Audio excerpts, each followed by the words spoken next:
दोस्तों, यह घटना एक छोटे से रेलवे स्टेशन की है। जब मैं करीब 9 बजे अपनी ट्रेन का इंतज़ार कर रहा था, मैं टिकट वाले काउंटर के पास एक खाली पड़ी बेंच पर जाकर बैठ गया।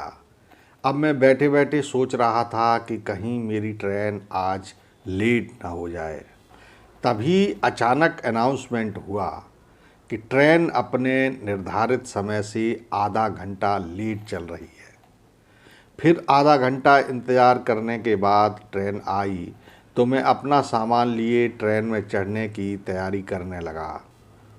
और जैसे ही ट्रेन प्लेटफॉर्म पर रुकी तो मैंने अपना डिब्बा तलाशना शुरू कर दिया।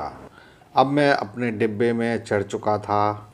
तभी मेरे कानों में एक आवाज़ सुनाई पड़ी जो जानी पहचानी सी लग रही थी। अब मैंने अपनी नज़रें इधर उधर दौड़ाईं तो मुझे रेलवे ट्रैक के उस पार से आवाज़ आ रही थी, मगर मुझे वहाँ कोई दिखाई नहीं दे रहा था। मैं कुछ देर तक इधर उधर देखता रहा कि तभी मुझे वहाँ एक जाना पहचाना सा चेहरा वाला एक आदमी नज़र आया, जो पटरियों के उस पार खड़ा होकर मुझे मेरे नाम से बुला रहा था। मैं अब उसकी तरफ गौर से देखकर उसे पहचानने की कोशिश कर रहा था कि तभी उस पार खड़े आदमी ने मुझे बुलाने का इशारा किया। मुझे लगा कि शायद वह मुझे जानता है, जिस वजह से मैं उसकी ओर बढ़ने लगा। मैं उसकी ओर बढ़ ही रहा था कि तभी किसी ने मुझे पीछे से पकड़कर खींच लिया।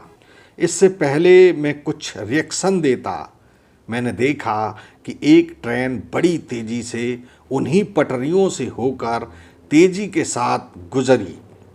मैं समझ ही नहीं पा रहा था कि मेरे साथ हो क्या रहा है।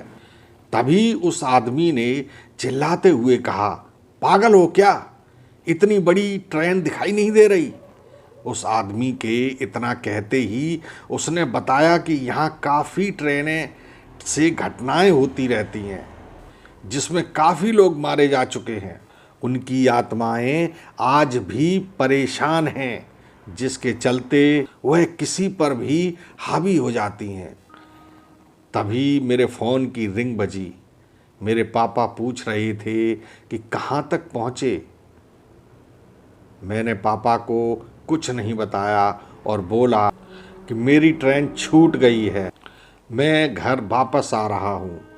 मैं अपने घर वापस आ गया, लेकिन उस दिन के बाद उस स्टेशन पर रात को कभी अकेला नहीं गया। दोस्तों, आज की कहानी में बस इतना ही। कहानी अच्छी लगी हो तो चैनल को सब्सक्राइब कर देना। कल फिर मिलेंगे एक नई कहानी के साथ, ठीक शाम 6 बजे। तब तक के लिए प्रमोद झा को इजाज़त दीजिए। नमस्कार।